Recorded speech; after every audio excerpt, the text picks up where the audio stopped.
দুদিন বন্ধ থাকার পর তৃতীয় দিনে জাহাঙ্গীরনগর বিশ্ববিদ্যালয়ের কেন্দ্রীয় শিক্ষার্থী সংসদ ও হল সংসদ নির্বাচনের প্রচার জমে উঠেছে। জাকসুর দশম নির্বাচনকে ঘিরে রোববার সকাল থেকেই প্রার্থীরা ভোটারদের দাঁড়ে দাঁড়ে গিয়ে ভোট প্রচারণা চালাচ্ছেন।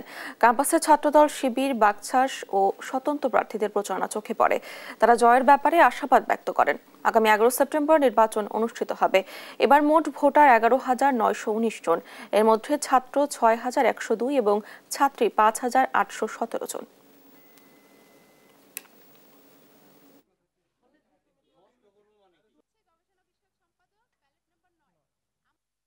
আমরা নির্বাচনের প্রচারণা কার্যক্রম শুরু করেছি। আজকে তৃতীয় দিন আমাদের প্রচারণা কার্যক্রমের বেশ ব্যাপক সাড়া পাচ্ছি। প্রত্যেকটা শিক্ষার্থী ভালো করে যাচাই বাছাই করতে চাচ্ছেন, প্রার্থীদেরকে নিয়ে পর্যবেক্ষণ করতে চাচ্ছেন, যেটা আমাদের কাছে খুব ভালো মনে হচ্ছে। এবং একই সাথে আরেকটি দিকও আমরা দেখতে পাচ্ছি যে প্রায় 24টি বিভাগে ফাইনাল পরীক্ষা চলার কারণে তাদের সাথে আমরা স্বতঃস্ফূর্তভাবে কথা বলতে পারছি না, বা তাদের ইচ্ছা থাকলেও তারা স্বতঃস্ফূর্তভাবে নির্বাচনে অংশগ্রহণ করতে পারছে না। এই দিকটি আমি মনে করেছি যে প্রশাসন আসলে নজরদারিতে আনবেন, পদক্ষেপে আনবেন, কিন্তু সেটা এখন পর্যন্ত হয়নি। এছাড়া আমাদের সমস্ত আয়োজন খুব ভালো চলছে।